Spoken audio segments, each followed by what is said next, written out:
Hello students, welcome to Rajat commerce classes. इस class में HS 11-12 NIOS BCom IGNOU CA foundation CMA foundation इस video के माध्यम से मैं आपको ये सारे क्लासेस प्रोवाइड कर रहा हूँ, जिससे वो सभी बच्चों को इसका बेनिफिट मिल सके जो इस कोर्स से रिलेटेड कोचिंग क्लासेस खोज रहे हैं। सो बच्चों, आप सभी से रिक्वेस्ट है कि इस वीडियो को ज़्यादा से ज़्यादा शेयर करें ताकि वो सभी बच्चे इसका लाभ उठा सकें। ये था, मैं अपने क्लासेस के बारे में छोटा सा इंट्रोडक्शन दे दिया। आइए अब हम क्लास स्टार्ट करते हैं, चलते हैं आगे की ओर।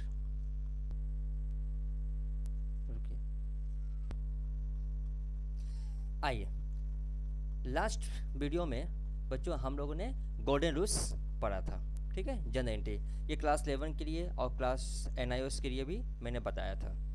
तो आइए अब रिकैप करते हैं, इसके बाद हम आगे की प्रोसेस करेंगे। जनरल एंट्री कैसे बनता है आज हम लोग पोस्टिंग करना सीखेंगे। बच्चों, मैंने लास्ट क्लास में गोल्डन रूल्स का 3 नेचर बताया था। क्या क्या था शायद आप लोगों को याद होगा। एक पर्सनल अकाउंट था जिसको हम लोग पढ़ते हैं पर्सनल नेचर, एक रियल अकाउंट था जिसको हम लोग बोलते हैं रियल नेचर, और एक हमारा नॉमिनल अकाउंट था जिसको हम लोग क्या बोलते हैं नॉमिनल नेचर। पर्सनल नेचर में हम लोगों ने क्या पढ़ा था, 2 साइड होते हैं। डेबिट द रिसीवर, डेबिट क्या शो कर रहा है, डेबिट द रिसीवर। क्रेडिट क्या शो करता है, क्रेडिट द गिवर।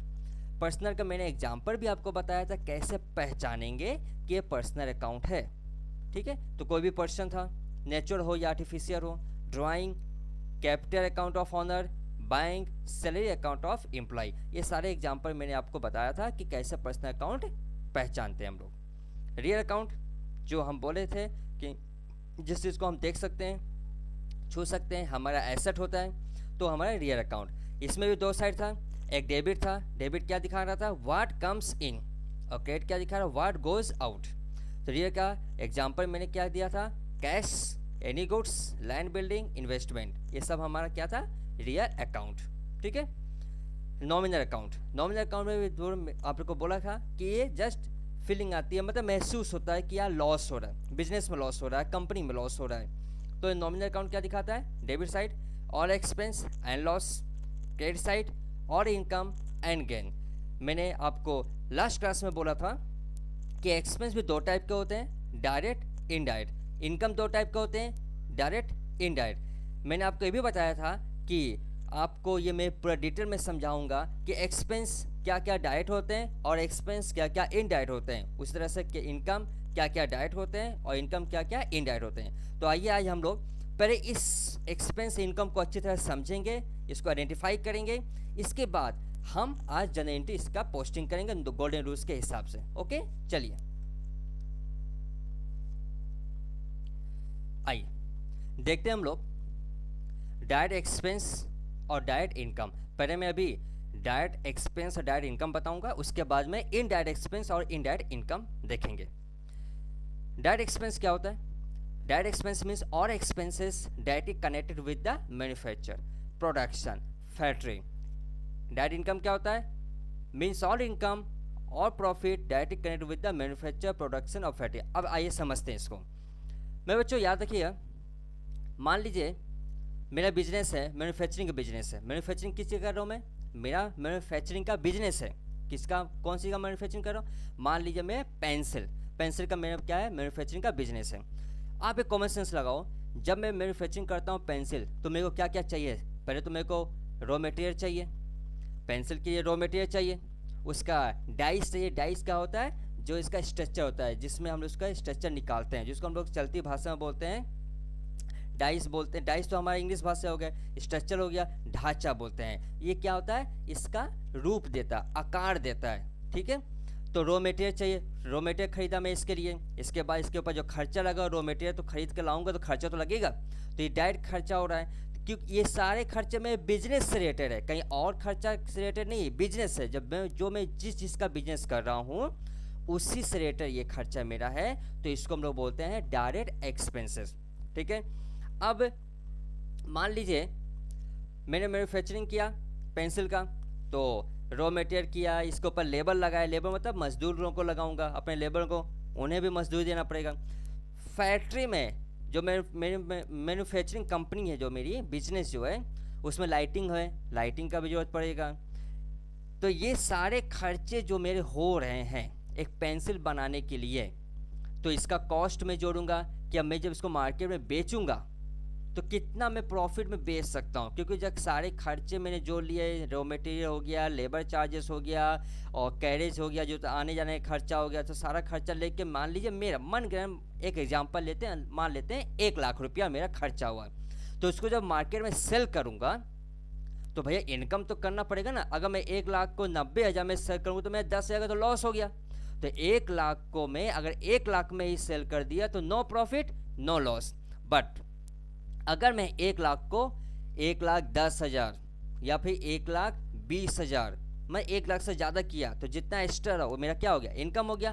तो वो भी इनकम क्या है, मेरा बिजनेस से रिलेटेड है।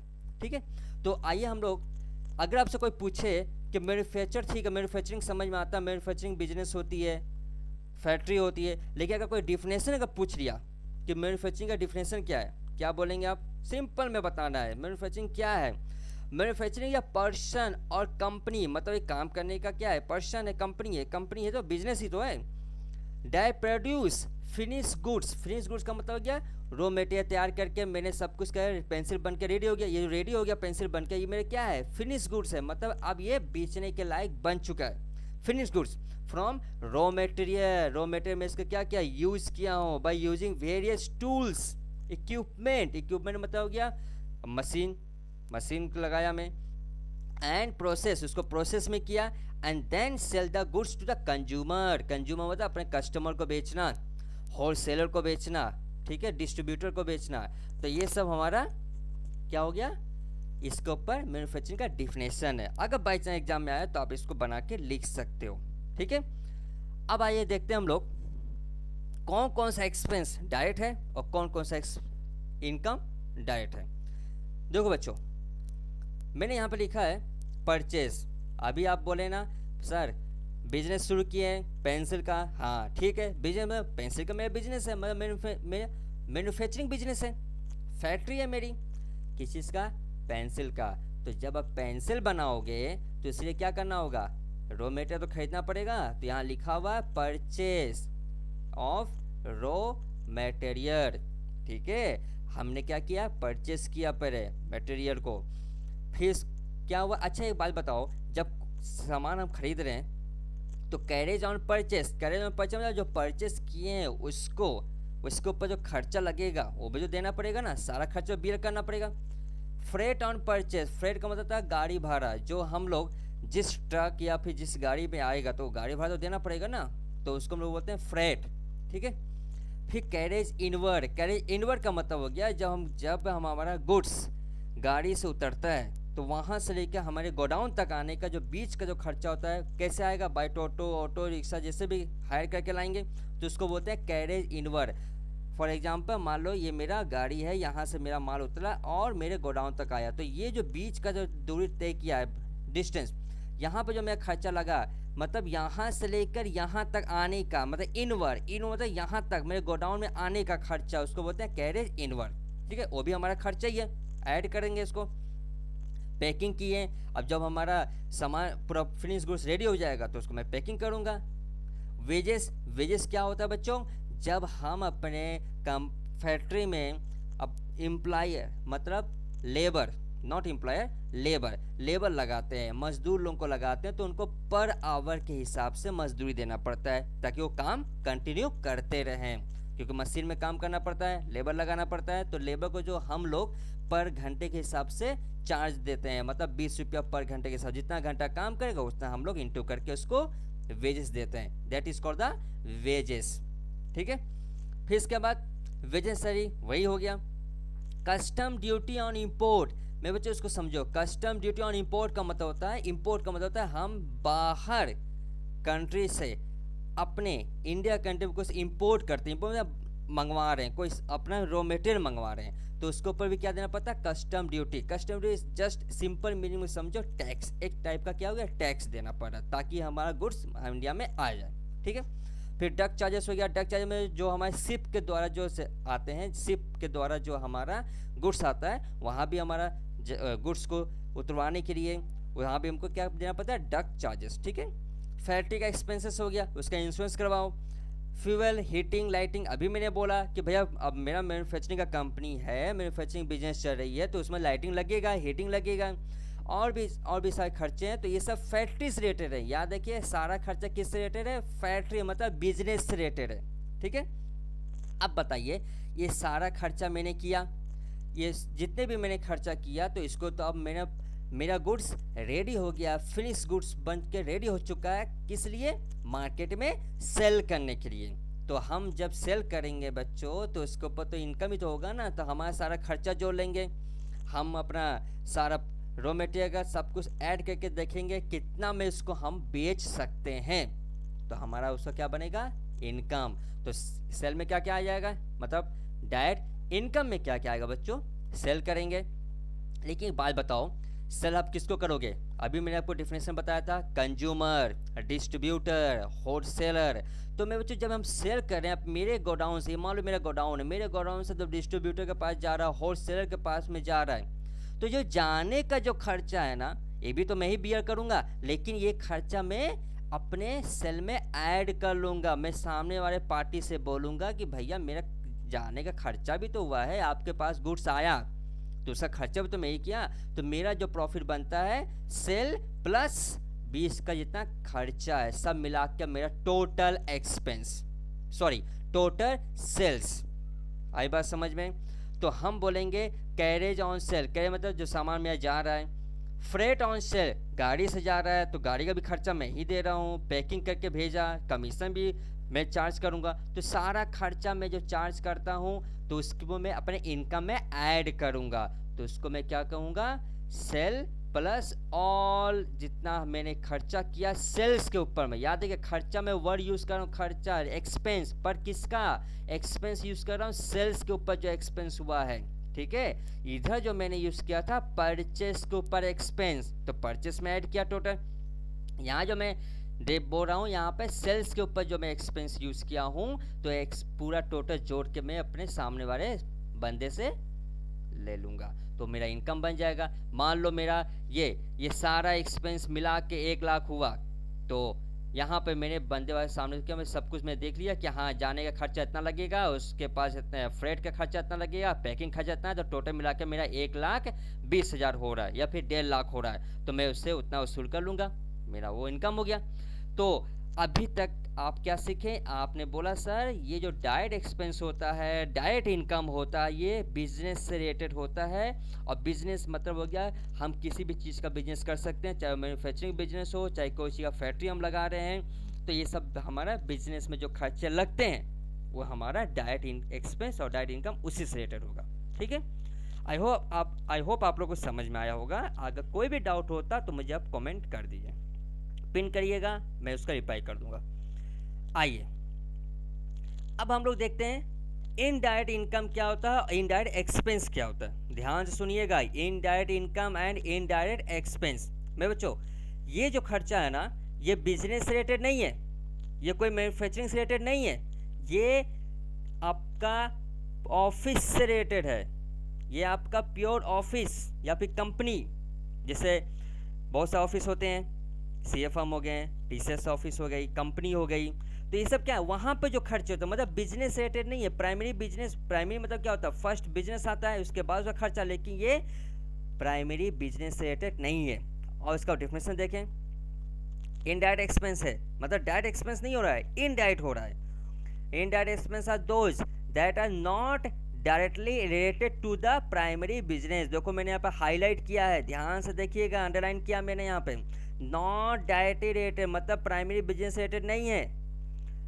They are critical for business operation, मतलब बिजनेस ऑपरेशन को चलाने के लिए और भी जो खर्चे लग रहे हैं, कहीं और पे ऑफिस में खर्चे लग रहे हैं या कंपनी में खर्चे लग रहे हैं, उनके लिए ये किया जा रहा है, but not directly related to the product service. मतलब जो मैं प्रोडक्ट बेच रहा हूँ, जो मैं सर्विस दे रहा हूँ, उससे रिलेटेड नहीं है, वो मेरा ऑफिस से रिलेटेड ये खर्चा बताएगा। हमेशा याद रखिएगा, ये डायरेक्ट, इनडायरेक्ट और इनडायरेक्ट इनकम, इनडायरेक्ट एक्सपेंस हमेशा ऑफिस या फिर कंपनी या फिर कोई फर्म हो गया या फिर पार्टनरशिप फर्म हो गया, वहाँ सबसे खर्चा आता है, ठीक है। इनडायरेक्ट इनकम क्या है? सेम, जो अब आप खर्चा कर रहे हो तो आप इनकम भी तो करोगे। तो the income which are earned, earn का मतलब कमाना, रिसीव करना, इनकम अर्न करना from the non optional activity of the business. तो नॉन ऑप्शनल का मतलब हो गया मेरा, और नॉन ऑपरेशनल का मतलब हो गया मेरा कि जो बिजनेस से रिलेटेड एक्टिविटी नहीं है, बाकी और एक्टिविटी कर सकते हैं, कहीं और से एक्टिविटी से मेरा खर्चा हो रहा है, बिजनेस एक्टिविटी से खर्चा मेरा नहीं हो रहा है। ठीक है, तो आइए इसका भी हम लोग लिस्ट बनाए हैं कि कितने टाइप के खर्चे आपका और इनकम होता है। ठीक है, चलो देखते हैं इसको। ओके, आइए देखिए, इनडायरेक्ट एक्सपेंस और इनडायरेक्ट इनकम मैंने पूरा लिस्ट बना दिया है। इस सारे जितना भी मैं पीडीएफ बनाया हूँ ये मैं अपलोड कर दूंगा, आप लोग वहाँ से भी अपना डाउनलोड कर सकते हो और उसको देख सकते हो, समझ सकते हो। वहाँ से कोई भी डाउट होगा कमेंट में पिन कर देना मेरे को।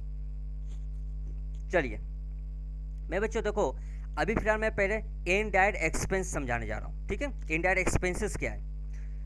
जो डायरेक्टली एक्सपेंस नहीं हो रहा है, इनडायरेक्ट हो रहा है। Business and administration expense, administration expense जो वहाँ पे जो एडमिन मतलब कि वहाँ पे मान लीजिए मेरा बिजनेस चल रहा है, तो भैया अब तो मुझे को अकाउंटेंट रखना पड़ेगा ना हिसाब किताब करने के लिए। तो ऑफिस में जो अकाउंटेंट रहते हैं, कंपनी में भी अकाउंटेंट रहते हैं, एम्प्लॉई रहते हैं, बहुत सारे ऑफिस में क्या है सब एम्प्लॉई तो भरे रहते हैं, कंपनी में एम्प्लॉई रहते हैं, तो वो लोगों का क्या पता है सैलरी देना पड़ता है। ठीक है, इंश्योरेंस, भैया बिजनेस है तो इंश्योरेंस तो करवाना ही पड़ेगा।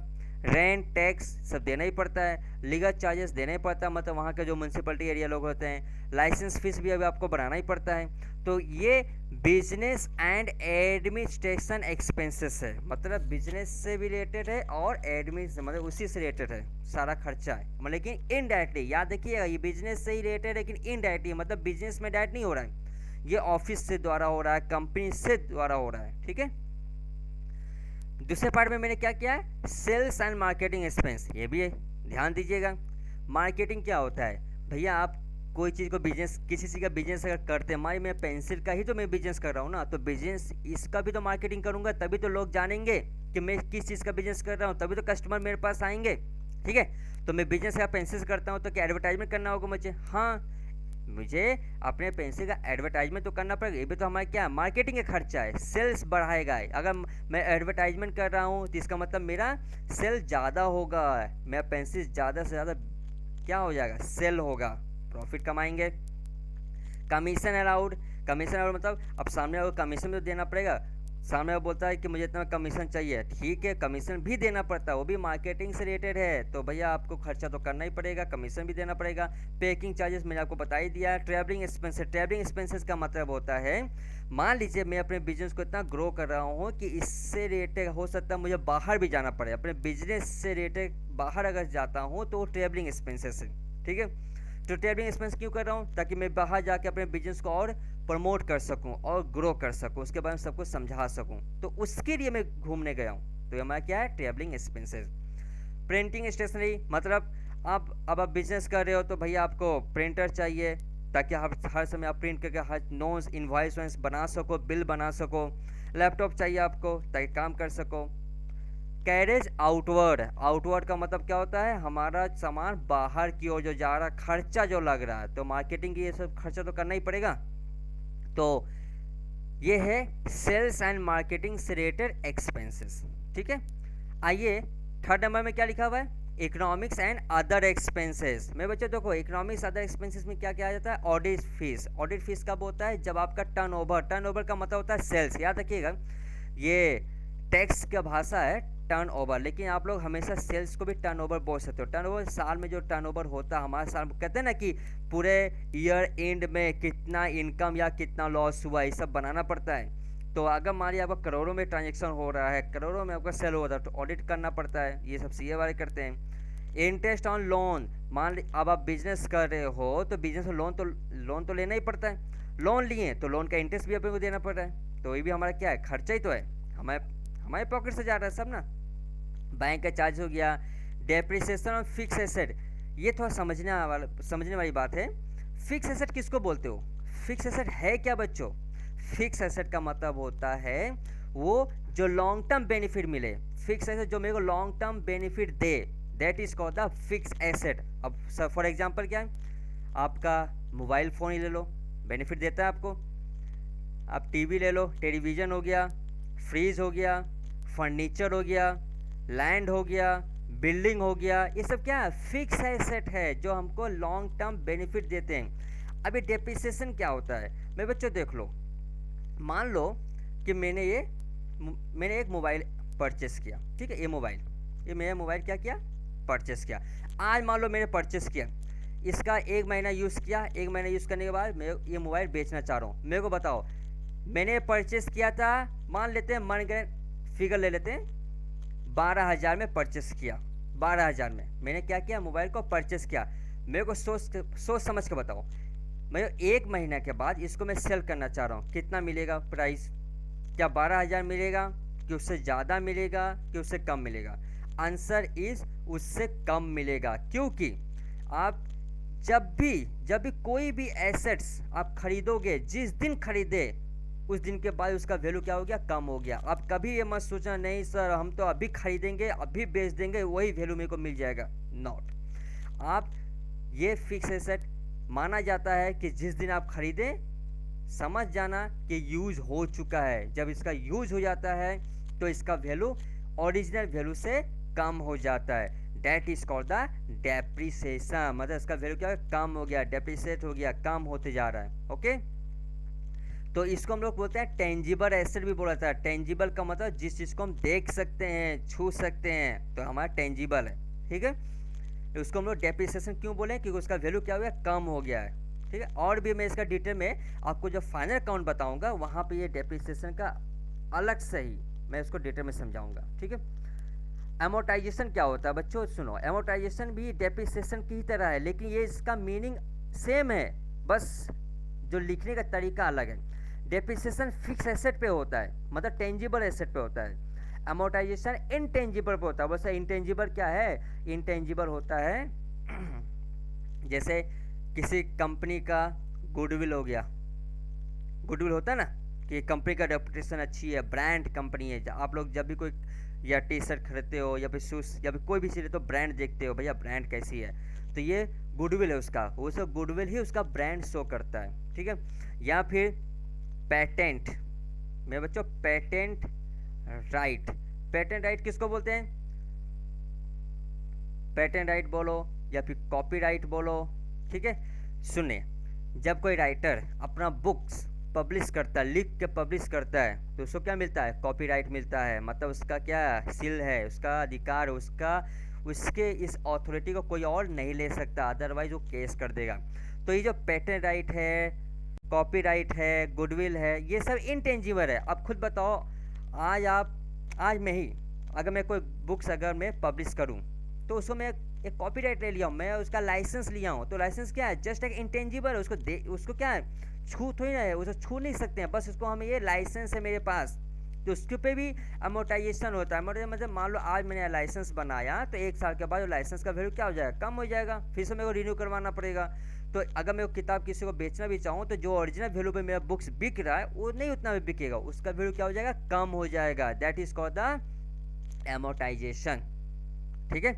इसके बाद और भी सारे खर्चे हैं जो हमारे ऑफिस में लगते हैं डेली बेसिस पे, ऑफिस में हो गया या फिर कंपनी में हो गया। क्या क्या खर्चे हैं, टेलीफोन बिल हो गया, बैड डेप्ट। बैड डेप्ट क्या होता है बच्चों, बैड डेप्ट प्रोविजन है, मतलब लॉस है। ये क्या होता है, इसको भी मैं आपको फाइनल अकाउंट जब पढ़ाऊंगा तब बताऊंगा, ठीक है। बाकी ये सब खर्चे आप इसको देख लीजिएगा। ये सारे खर्चे आप जब जनरल एंट्री बनाओगे ना, वहाँ पे बहुत रेयर आएंगे, लेकिन ज़्यादातर खर्चा जो होता है ना वो आपको यहीं से मिल जाते हैं, ठीक है। तो ये सब खर्चे क्या हुआ, इनडायरेक्ट एक्सपेंस हुआ, मतलब डायरेक्टली नहीं हुआ, इनडायरेक्टली हुआ। इनडायरेक्ट इनकम क्या है, अब भैया आप इनडायरेक्ट इनकम कर रहे हैं, मतलब वहाँ पे डायरेक्ट इनकम कर रहे थे सेल करके, यहाँ पे इनडायरेक्ट कर रहे हैं, मतलब डायरेक्ट ना करके घुमा फिरा के इनडायरेक्ट कर रहे हैं। जैसे कमीशन रिसीव किए, कोई काम किए किसी का, उसके ऊपर कमीशन ले लिया। जैसे अब होता है ना कि मैंने क्या बोलते हैं इसको, इंश्योरेंस एजेंट वाले जो काम करते हैं कमीशन बेस पे काम करते हैं, उनको कमीशन रिसीव करते हो, वो भी अपना इनकम है उनका। डिस्काउंट रिसीव किए तो डिस्काउंट रिसीव किए मतलब मेरे को डिस्काउंट मिला। और बैड डेट, ये है प्रोविजन फॉर बैड डेट, ये बैड डेट क्या होता है मैं आपको पूरा क्लियरली फाइनल अकाउंट बताऊंगा। अभी फिलहाल जनरल एंट्री में इसका काम नहीं आएगा, अगर आया तो मैं वहाँ पर आपको समझा दूंगा, ठीक है। ऐसे मैं बोल देता हूँ, प्रोविजन फॉर बैड डेट मतलब कि मैं एक प्रोविजन बना के रखा हूँ। प्रोविजन मतलब मान लीजिए मेरा कोई कस्टमर है, फ्यूचर में इतना पैसा मेरे को मिलेगा, नहीं मिलेगा, तो उसका प्रोविजन मैं अभी से बना लिया। मतलब मेरे को पता है कि ये लॉस होगा इन फ्यूचर में होगा, तो मैं अभी से बुक कर लिया अपना लॉस। तो बुक कर लिया, मानिए मैं 1 लाख का मेरे कस्टमर से मुझे पाना था, पर कस्टमर मेरे को देने का चांस कम लग रहा है, तो उसमें अभी से दिमाग में सेट कर लिया कि 1 लाख को मैं अभी मैं प्रोविजन बना लेता हूँ। अगर फ्यूचर में वो पैसा दे दिया तब तो मेरा इनकम हो गया, नहीं दिया तो कोई बात नहीं, मेरा बैड डेब्ट हो गया। तो प्रोविजन फॉर बैड डेब्ट का मतलब बैड डेब्ट हुआ नहीं है, मैं बना के रखा हूँ प्रोविजन, इन फ्यूचर में अगर वो मिल गया तब तो इनकम है, नहीं मिला तो बैड डेब्ट हो गया था, ठीक है। तो इसके बारे में और भी डिटेल में फाइनल अकाउंट में करूँगा। तो ये जितने भी मैंने अभी तक बताया, डायरेक्ट इनडायरेक्ट सारा चीज़ मैंने आपको डिटेल समझा दिया। अगर अभी भी आपको कोई भी डाउट है तो कमेंट में पिन करिए मेरे को कि सर इस जगह पे मेरे को क्लैरिटी नहीं मिल रही, वापस से बार रिकैप कर दीजिए, मैं वापस आपको सब कुछ समझा दूंगा, ठीक है। तो अब हम लोग फर्दर आगे कंटिन्यू करते हैं जनरल एंट्री की ओर, क्योंकि मैंने एक्सपेंस इनकम बता दिया। अब जनरल एंट्री की ओर कंटिन्यू करें। अब जनरल एंट्री में होता क्या है, गोल्डन रूल्स के हिसाब से हम लोग जनरल एंट्री बनाना शुरू करते हैं। चलिए स्टार्ट करते हैं हमारा गोल्डन रूल्स के हिसाब से जनरल एंट्री। आइए देखते हैं हम लोग जनरल एंट्री। मैंने आप लोग की एक पीडीएफ का क्वेश्चन बनाया, पीडीएफ में ये क्वेश्चन आप लोगों को पूरा बेसिक क्लियर कर देगा। इसी टाइप का क्वेश्चन आपके एग्जाम में भी आएंगे और इसी टाइप के क्वेश्चन आपके बुक्स में भी दिए हुए हैं। तो ये जो क्वेश्चन मैं यहाँ पे लिया हूँ, हर एक चीज़ का आपको बेसिक क्लियर हो जाएगा, ठीक है। इसके अलावा और भी अगर क्वेश्चन मुझे लगेगा कि दरकार है, ज़रूरत पड़ेगा, तो मैं इसको ज़रूर आपको अपलोड करके बताऊंगा। आइए मैं बच्चों ये जनरल एंट्री में यहाँ लिखा हूँ, जनरलाइज द फॉरेन ट्रांजेक्शन, ये क्वेश्चन है। लेकिन अब आपसे मन में ये क्वेश्चन आ रहा होगा, सर जनरल एंट्री तो मेरे को समझ में आ रहा है, बट इसका बनाएंगे कैसे, फॉर्मेटिंग, इसका फॉर्मेट होता है ना, एक तरीका होता है किस तरह से बनाया जाता है, एक फॉर्मेट होता है। आइए उस फॉर्मेट को देखते हैं हम लोग। ये देखिए ये फॉर्मेट है, हमेशा ये फॉर्मेट को इसी के रूप में बनाना आपको, ठीक है। पहले क्या लिखोगे आप लोग, इन द बुक्स ऑफ डैश। अब ऐसा ये डैश डैश में हाँ भरना पड़ेगा, फिलअप करना पड़ेगा। यहाँ पार्टी मतलब यहाँ पर मालिक का नाम आएगा, बस मालिक कैसे खोजेंगे हम लोग। मैं बच्चों जब आप ये यहाँ पे जब जनरल क्वेश्चन देखोगे तो वहाँ पे लिखा रहेगा generalise the foreign transaction in the books of dash, कुछ भी नाम रहेगा, राम श्याम ABCD जोदू बोदू सब कुछ भी नाम यहाँ रह सकता है, ठीक है। तो यहाँ जब नाम रहेगा तो यहाँ नाम लिख देना, कंपनी का नाम, नहीं कुछ मेंशन किया हुआ, जैसे भी यहाँ कुछ मेंशन नहीं किया तो आप लोग क्या करोगे, इन the books of dash dash करके छोड़ देना, ठीक है। अब उसके नीचे क्या लिखोगे, जनरल एंट्रीज, और ये मेरा कॉलम है जो यहाँ पे मैंने यहाँ पे खींचा है, ठीक है। अब इस कॉलम को आपको याद कैसे करना होगा, सर कितना कॉलम बनेगा हमें कैसे पता। एक्चुअली क्या ना, कॉलम बोलने से क्या होता है ना, जल्दी याद नहीं होता है, इसको मैं घर बोलता हूँ, कितने घर खुलेंगे यहाँ पे, ठीक है। पहला देखो, पहला घर कौन सा है, डेट एंड मंथ का, डेट एंड मंथ, इसमें डेट भी आएगा मंथ भी आएगा, ओके। फिर आया क्या, पर्टिकुलर्स, ये घर बड़ा रहेगा, ये चौड़ा रहेगा, क्यों, क्योंकि सारा काम यही है, मेन यही घर है। इसको अगर आप छोटा कर दिए, बहुत सारे स्टूडेंट करते भी हैं छोटा, तो आप हमेशा याद रखिएगा जनरल एंट्री आपका गलत हो रहा है, क्योंकि फॉर्मेट में भी नंबर देता है एग्जामिनर। तो ये हो गया, बड़ा घर रहेगा। उसके बाद कौन सा घर लिखें, लेजर फोलियो, इसको शॉर्ट में बोलते हैं LF बोलते हैं। एक्चुअली ये लेजर फोलियो कोई काम यहाँ नहीं है, जनरल में कोई काम नहीं है, इसका काम लेजर जब बनाएंगे ना, जनरल के बाद जब लेजर पोस्टिंग होती है वहाँ काम आता है। लेकिन अभी फिलहाल मैं आपको समझा देता हूँ, ये फॉर्मेट का एक पार्ट है, तो आपको यहाँ खींच के रखना होगा, मतलब इसको एक लाइन को डाल के रखना पड़ेगा। एक्चुअली ये लाइन को देखिएगा पतला ही करेगा, मैं आपको समझाने की इसको थोड़ा चौड़ा करके रखा हूँ, और इसको आपको खींचना पतला ही है, ठीक है। उसके बाद कौन सा कॉलम आएगा, कौन सा घर आएगा, डेबिट। डेबिट को शॉर्ट में क्या लिखते हो, DR डॉट, एग्जाम में आपको DR ही लिखना है, डेबिट में आपको जस्ट समझाने के लिखा हूँ, ताकि बहुत से बच्चे ये सोचें कि DR क्या होता है, तो डेबिट DR का मतलब डेबिट, रुपीस नीचे लिखोगे। उसके बाद कौन सा घर आएगा, क्रेडिट, इसको शॉर्ट में क्या लिखेंगे, CR,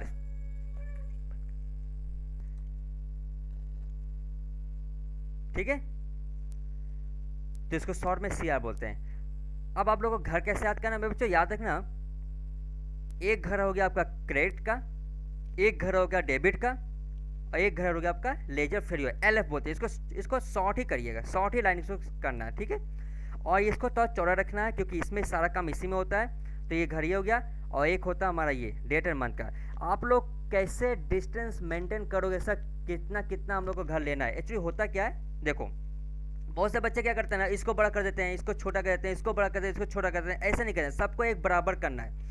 आप मेंटेन रखना, दो फिंगर लेना, हाँ 2 फिंगर के साइज में डेबिट घर हो गया, 2 फिंगर के साइड में क्रेडिट घर हो गया, 1 फिंगर के साइड में आप लेजर फेरियो करोगे, ठीक है, लेजर फोलियो एक घर के हो, 1 फिंगर, और 2 फिंगर आपका हो गया डेट एंड मंथ। बाकी जो बच्चा हमारा क्या हो गया, पर्टिकुलर्स ही मेरा मेन है, ठीक है। तो आपको इसी तरह से फॉर्मेट बनाना है। आई होप आप लोग को समझ में आया। हाँ सुनिए, फॉर्मेट बना लिए, सब कुछ रेडी कर दिए, अब हम जनरल एंट्री करेंगे बच्चों। तो जब हम जनरल एंट्री करने जाएंगे, ये देखो जनरल एंट्री यहाँ लिखा हुआ है, यहाँ जनरल एंट्री दिया हुआ है। और जो जनरल एंट्री करेंगे तो हम कैसे सिखाते हैं, पहले जनरल एंट्री को आपको गोल्डन रूल्स के हिसाब से करना है। ऑल टाइम याद रखिए, रट्टा नहीं मानना है, गोल्डन रूल्स के हिसाब से करना है। तो जनरल एंट्री को क्या करेंगे हम, पहले एक छोटा सा रफ में करेंगे, पहले नेचर पहचानेंगे। आपको लास्ट क्लास में मैंने बताया था ना, गोल्डन रूल्स हमेशा 2 टाइप से, पहले नेचर के बाद उसके अंदर एंट्री।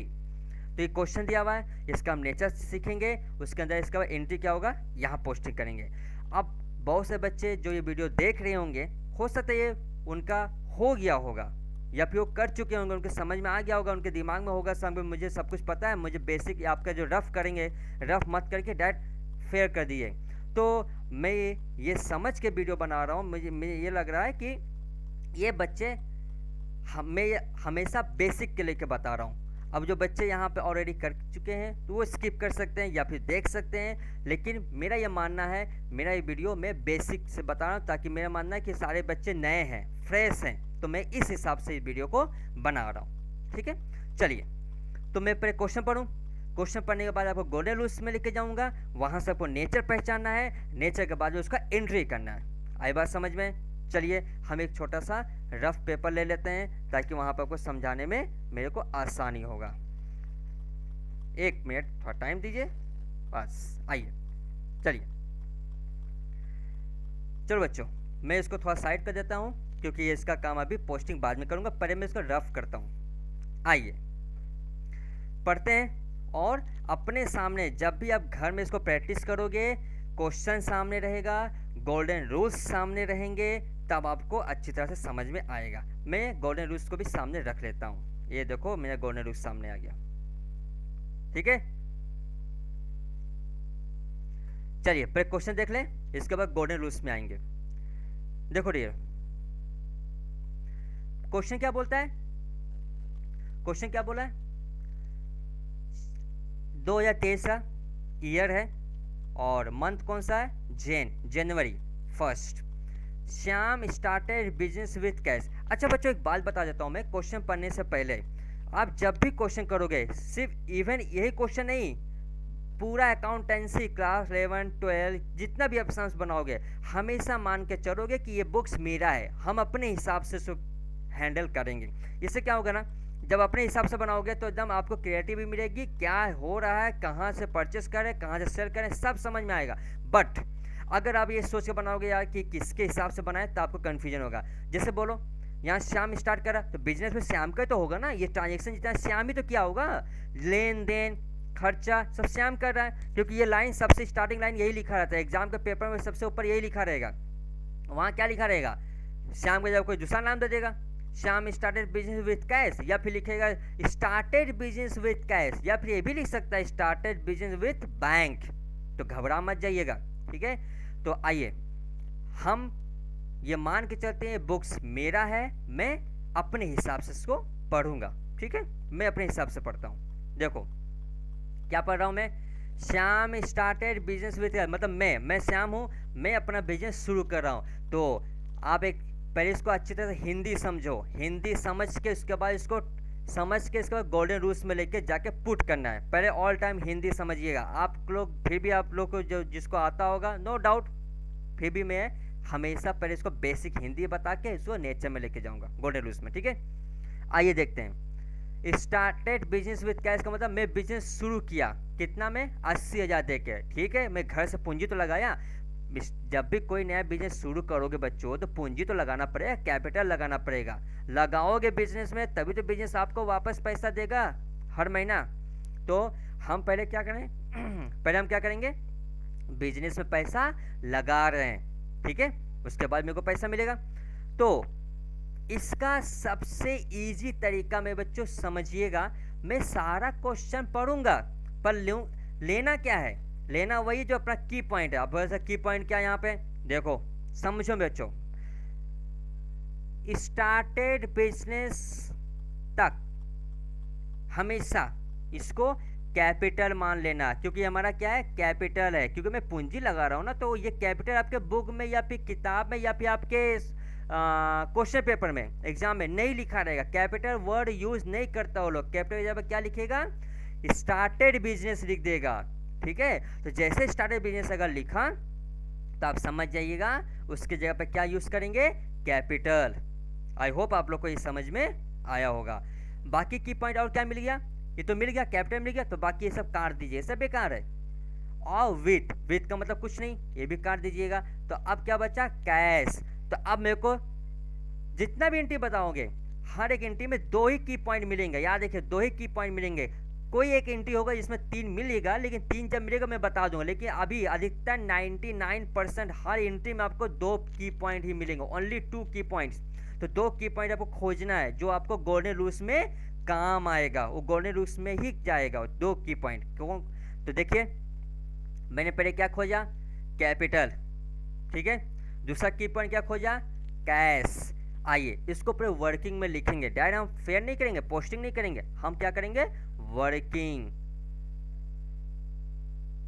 वर्किंग करने जा रहे हैं, ठीक है। एग्जाम में भी आप लोग इतना मैं ट्रेनिंग कर दूंगा, आपको इतना ट्रेन कर दूंगा कि एग्जाम में आपको वर्किंग दरकार नहीं पड़ेगा। आप मुंह से दिमाग में सब कुछ रहेगा आपका, हाँ इसका ये की पॉइंट है, इसको ये लेना है और ये गोल्डन रूल बनाना है, ये नेचर लगाना, ये एंट्री बनाना, तुरंत हो जाएगा।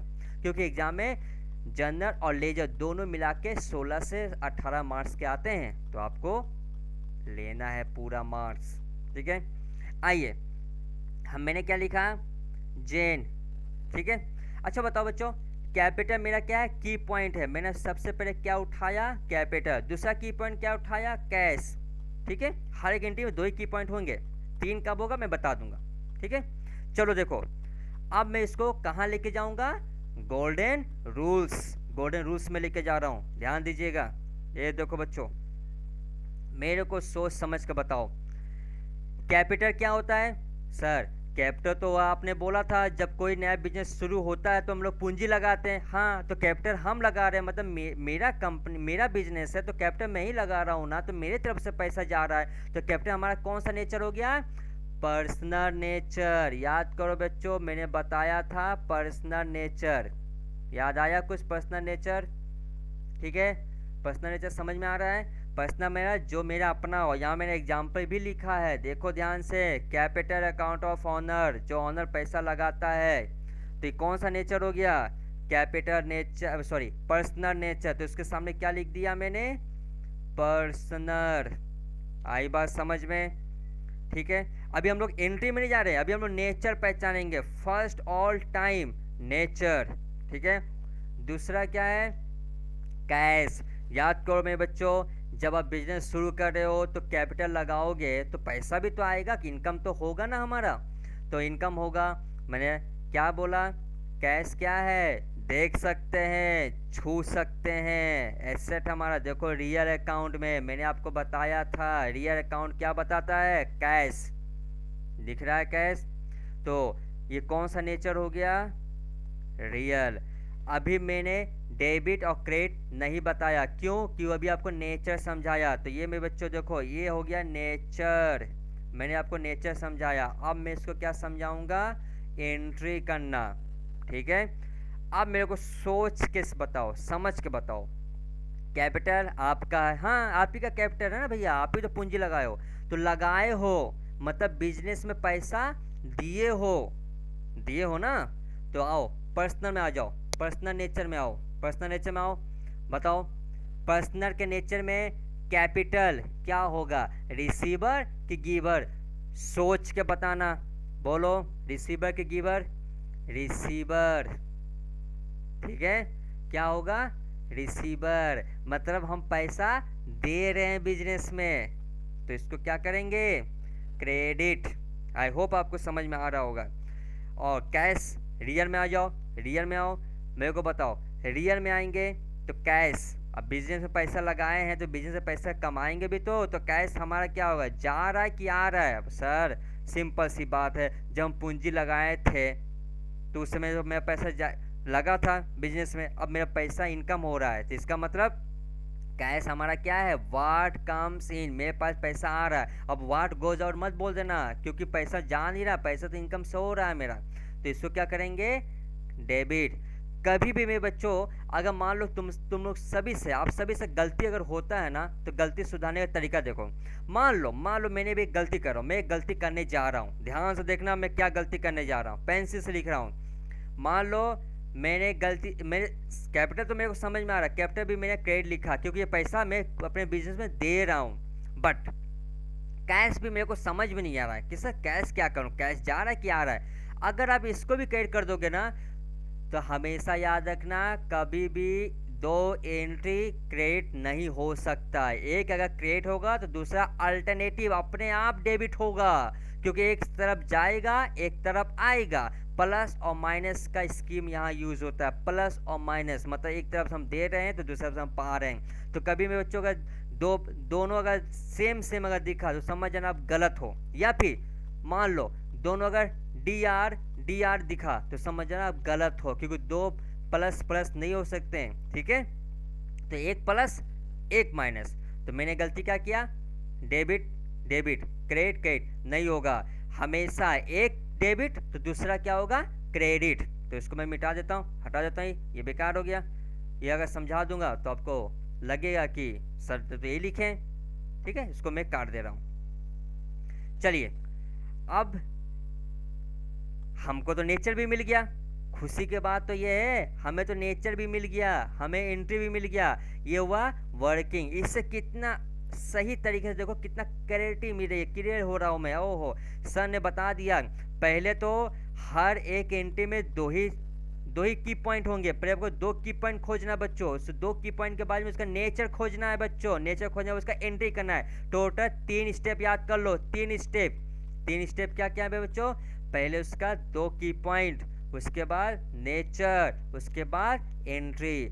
कभी भी जिंदगी में आप कहीं भी अगर जाओ, किसी भी ऑफिस में काम करो, कंपनी में काम करो, बिजनेस खुद का बिजनेस भी करोगे, ये अगर आपको गोल्डन रूल्स अगर याद हो गए तो कभी भी आपको कोई चीज़ का गलत नहीं होगा, कहीं गलत नहीं कर सकते हो, ठीक है। इवन जो बच्चे अभी सब कंप्यूटर क्लास करते हैं, टैली सीखते हैं, उसमें भी अकाउंट में बहुत सा काम, वहाँ भी टीचर पूछते हैं कि आपको अकाउंट का नॉलेज है, आपको जनरल एंट्री आती है, आपको गोल्डन रूल्स आता है, तो वहाँ भी आप गलती नहीं कर सकते हो। तो ये सब हर जगह आपको काम आएगा, ठीक है। तो अब हम पोस्टिंग करना सिखा दें, कैसे पोस्टिंग करते हैं, चलिए आइए पोस्टिंग करते हैं हम लोग। देखो बच्चों ये रहा फॉर्मेट, मैं जो वर्किंग में किया हूँ वही मैं पोस्टिंग करना, बस अपने को क्या करना है, डेबिट और क्रेडिट, क्योंकि मेरा कॉलम ही क्या है, डेबिट और क्रेडिट का कॉलम है। तो देखो कैसे लिखने स्टाइल देखो, मैं क्वेश्चन पेपर भी लिख देता हूँ, सामने रखा हूँ, तीनों देखो सामने। पहले हमेशा ईयर लिख देना, ठीक है, फिर इसके बाद जैन फर्स्ट। हमेशा मेरे बच्चों याद रखना, जब भी तुम एंट्री करोगे ऊपर में हमेशा डेबिट, हमेशा डेबिट। अब सर क्यों हमेशा डेबिट आएगा, क्योंकि देखो डेबिट का कॉलम सबसे स्टार्टिंग में है, स्टार्टिंग में डेबिट है, ये ऐसा कोई लॉजिक नहीं है कि डेबिट का कॉलम पहले तो पहले आएगा, लेकिन नियम यही है कि डेबिट अगर आप पहले लिखते हो तो एंट्री में पहले डेबिट का ही करो, ठीक है। अगर कॉलम डेबिट का पहले बनाए हो, और पहले ही बनता है, आप लोग एग्जाम में इसको यहाँ क्रेडिट मत कर देना और यहाँ इसका डेबिट मत कर, उल्टा मत कर देना।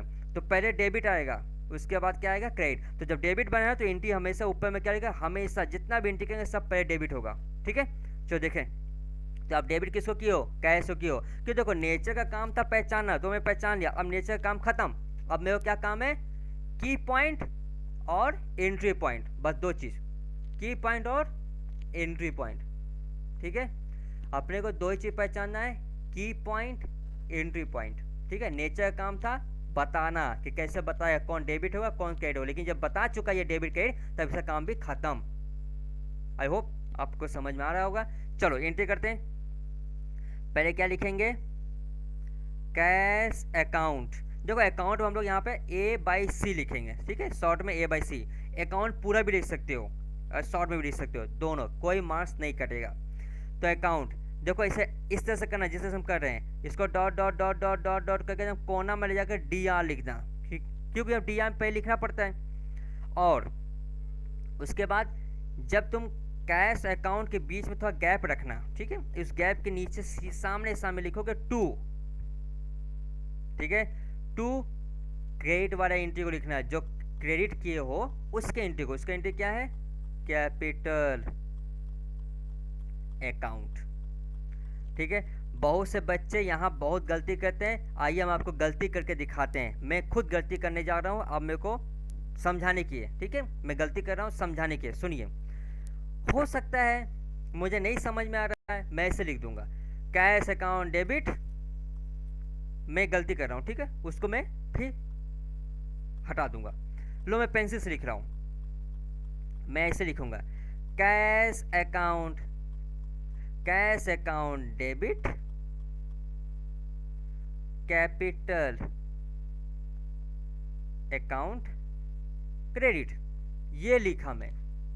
ठीक है, यही बच्चे गलती करते हैं, इसको सुधारना होगा आप लोग को। देखो बच्चों, कभी भी दोनों एक सामने सामने नहीं रहेंगे, हमेशा याद रखना। और पहला गलती ये हो गया, सामने सामने नहीं रहेगा, पहला गलती है। दूसरा गलती क्या है, CR नहीं लिखना आपको। तो इसका मतलब सर हम कैसे समझेंगे कि CR की एंट्री क्या है, इसीलिए तो मैं गलती लिखा हूं ताकि आपको समझा सकूं। देखो कैश डेबिट ये सही है, बट ये गलत है, कभी भी सामने नहीं होना चाहिए। क्यों, क्योंकि इसके लिए आप देखो हम सही में जा रहे हैं, इसके तो आप लोग क्या लिखे हो, 2 लिख दिए हो।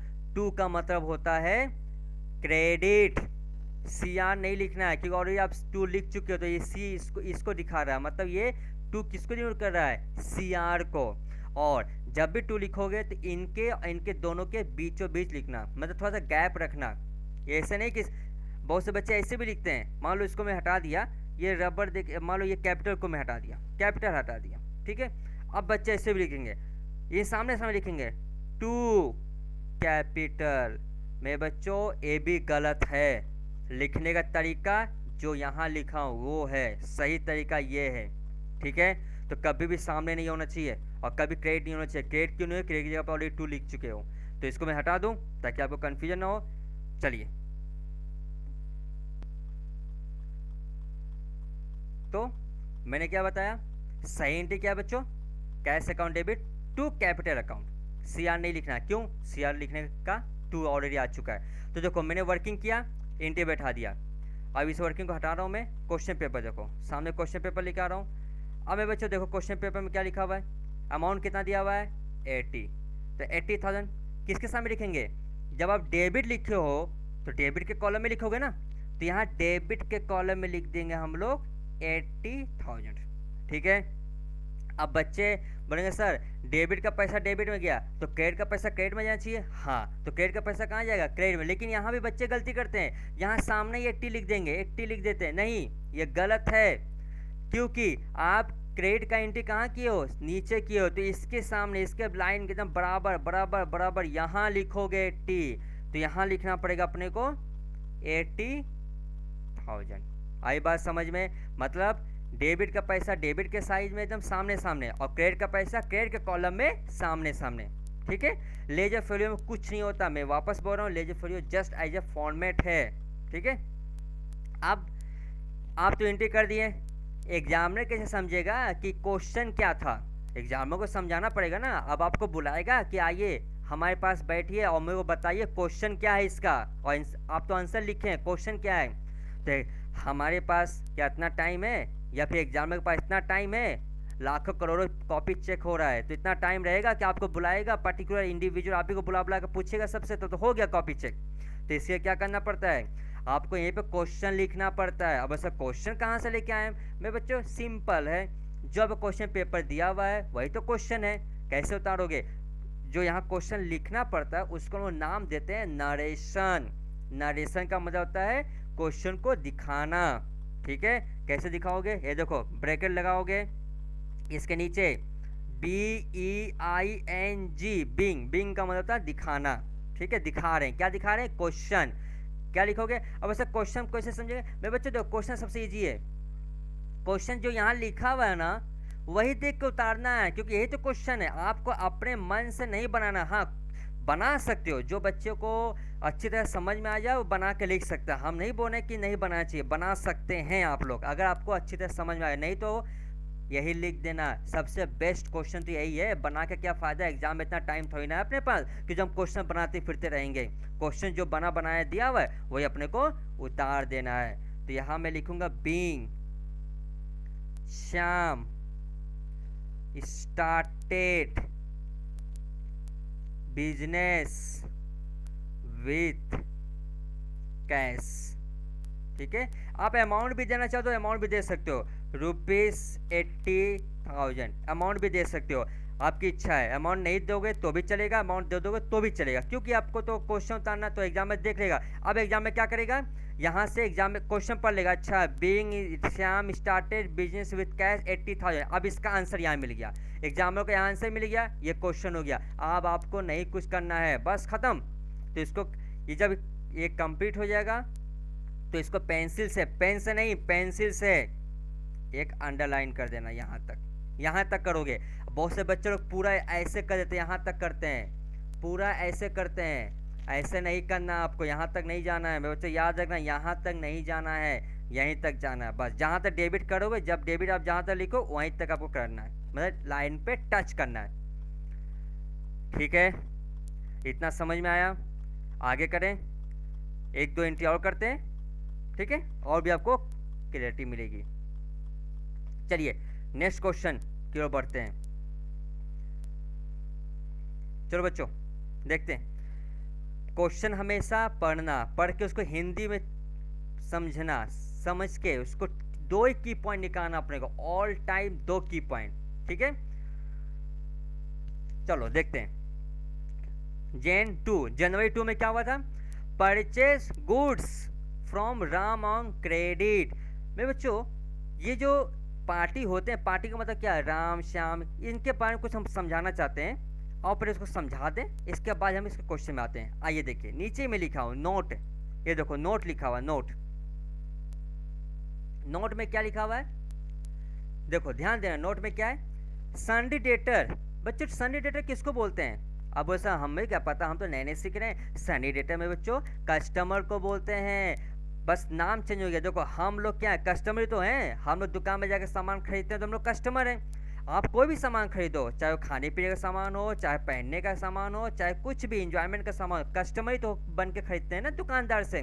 तो दुकानदार को बोला गया है सप्लायर, जो सप्लाई करता है, गुड्स देता है, गुड्स मतलब सामान, और कस्टमर मतलब जो सामान लेता है। तो जब बड़ी बड़ी कंपनियां होती है ना, जैसे बड़ी जो MNC कंपनी होती है या फिर जो पार्टनरशिप होता है, उसमें ये कस्टमर और सप्लायर ना यूज़ करके वो लोग क्या यूज़ करता है, सन्डी डेटर्स, सन्डी क्रेडिटर्स, ठीक है।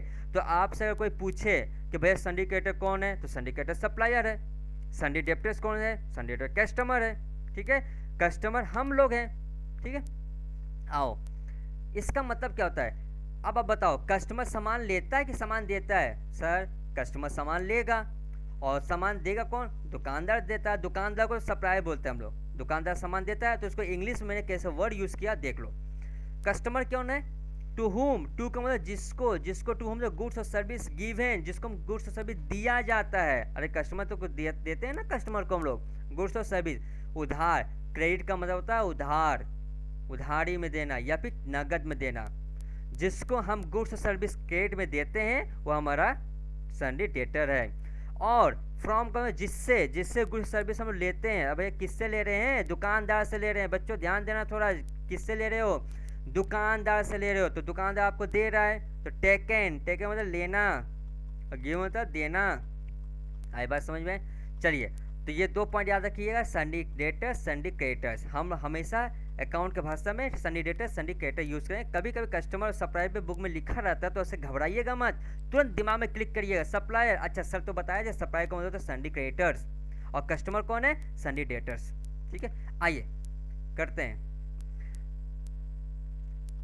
जेन 2, purchase goods from Ram on credit. On credit का मतलब था उधार में खरीदना। अच्छा बच्चों, यहाँ गुड्स लिखा हुआ है, यहाँ गुड्स लिखा हुआ है, तो गुड्स का मतलब सामान होता है, लेकिन यहाँ गुड्स का कोई नाम मेंशन नहीं किया कौन सा गुड्स खरीदे। खरीदना मतलब परचेस में खरीदना होता है, ठीक है, परचेस का मतलब खरीदना। अच्छा, परचेस का एक नाम और भी है, अगर आप लोग कभी बुक में मिल जाए तो कन्फ्यूजन मत होइएगा, हम यहीं पर लिख दे रहे हैं।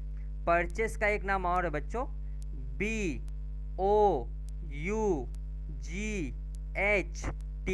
बॉट।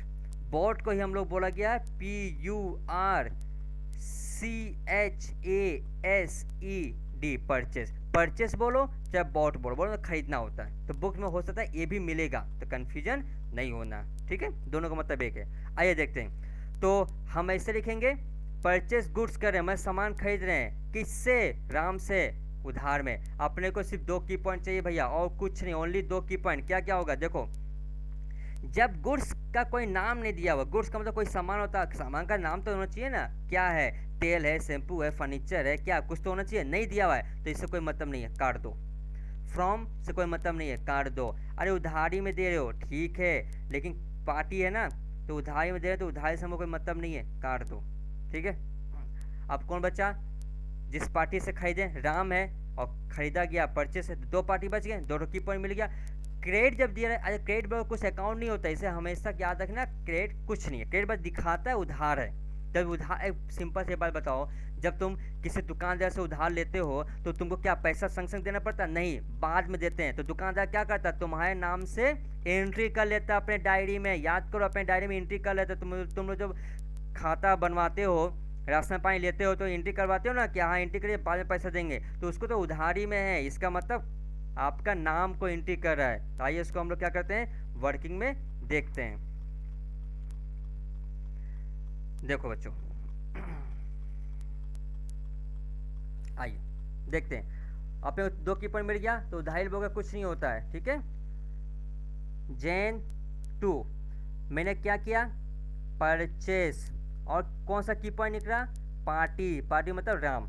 अब आइए बच्चों समझ के, की पॉइंट तो निकाल लिया, अब नेचर निकालना है, इसके बाद एंट्री निकालना है। चलो देखते हैं, गोल्डन रूल्स में आ जाओ, अब गोल्डन रूल्स में आ जाओ। गोल्डन रूल्स बताओ, परचेस का मतलब क्या होता है, खरीदना। अच्छे बात बताओ, कोई चीज़ खरीदोगे तो आपके पॉकेट से पैसा जा रहा है कि आ रहा है, सिंपल सी बात है, पॉकेट से पैसा जा रहा है, तो आपका खर्चा है ना ये।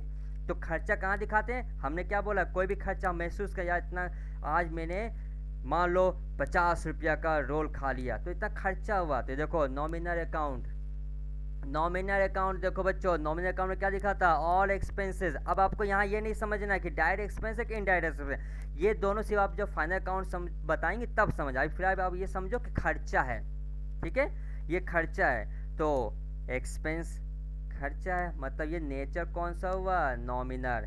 और राम, कोई भी नाम मैंने बताया था ना, कोई भी नाम क्या होता है, पर्सनल होता है मेरे बच्चों। ये देखो मैंने क्या लिखा है, पर्सनल।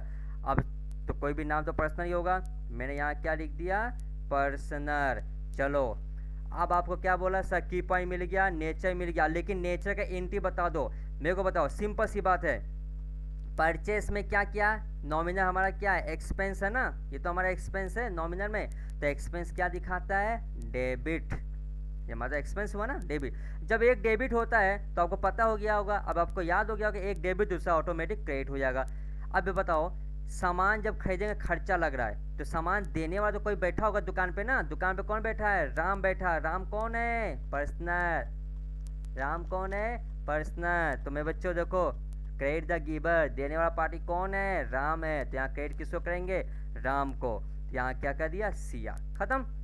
अब इसका हम लोग पोस्टिंग करते हैं। चलिए देखो पोस्टिंग कैसे करेंगे, डेबिट और क्रेडिट देखना है, अब अपने को नेचर भी नहीं देखना है, तो पहले हमेशा क्या लिखोगे, डेबिट। तो हम किसको किए, purchase account DR to Ram account को आप संडी क्रेडिटर भी बोल सकते हो। अब सर संडी क्रेडिटर क्यों बोलेंगे? मैं बच्चों अभी मैंने आपको समझाया था कि संडी क्रेडिटर किसको बोला जाता है। संडी क्रेडिटर जो दुकानदार को बोला जाता है। देखो मैंने बोला था संडी क्रेडिटर जो सामान दे रहा है, ठीक है। तो कोई बच्चे ऐसे भी लिख सकते हो, कोई गलत बात नहीं है। आप संडी क्रेडिटर भी लिख सकते हो, ठीक है। आई बात समझ में? अमाउंट बैठा दें। अमाउंट कितना बच्चों? सॉरी यहाँ नहीं लिखना चाहिए था। 30,000 इधर आ जाएगा और 30,000 इधर आ जाएगा। नरेशन, अब सर नरेशन वही क्वेश्चन पूरा उतार देंगे तो लिख देंगे purchase goods from Ram on credit. हो गया क्वेश्चन। अब इसको अंडरलाइन कर लेंगे। अंडरलाइन करने के बाद में ये कहानी खत्म। और एक बात सुनो, अब जिनको अगर ये नहीं समझ में आ रहा सर सिंडिकेटर और परचेस नहीं समझ आ, तो ये बात याद कर लो। सामान किससे खरीदोगे? दुकानदार से। सामान किससे खरीदोगे? दुकानदार से। तो ये दोनों का हमेशा क्या रहेगा? लिंकअप रहेगा। जहां परचेस दिखेगा वहां सिंडिकेटर आ जाएगा, ठीक है। तो आई होप आप लोग को इतना सब कुछ जो आज मैं क्लास लिया समझ में आया होगा। मैं उम्मीद करता हूं कि आपको कुछ भी अगर डाउट होता है तो आप में कमेंट करिए और आपको सबको क्लैरिटी मिल गया। नेक्स्ट वीडियो में मैं बाकी का जो क्वेश्चन है उसको मैं आपके साथ करूंगा, उसको समझाऊंगा, क्योंकि ये अगर आप समझ गए तो इससे बाहर क्वेश्चन नहीं देगा। एक दो ठो नए रहेंगे वो हम लोग देख लेंगे, ठीक है। तो आई होप कोई भी डाउट होता है तो आप लोग कमेंट करिए और इस क्वेश्चन को प्रैक्टिस करिए। गोल्डन रूल्स को याद कर लीजिए। डायरेक्ट इनडायरेक्ट क्या है उसको देख लीजिए। नेक्स्ट वीडियो में हम लोग मिलते हैं, कंटिन्यू करेंगे इस सवाल को।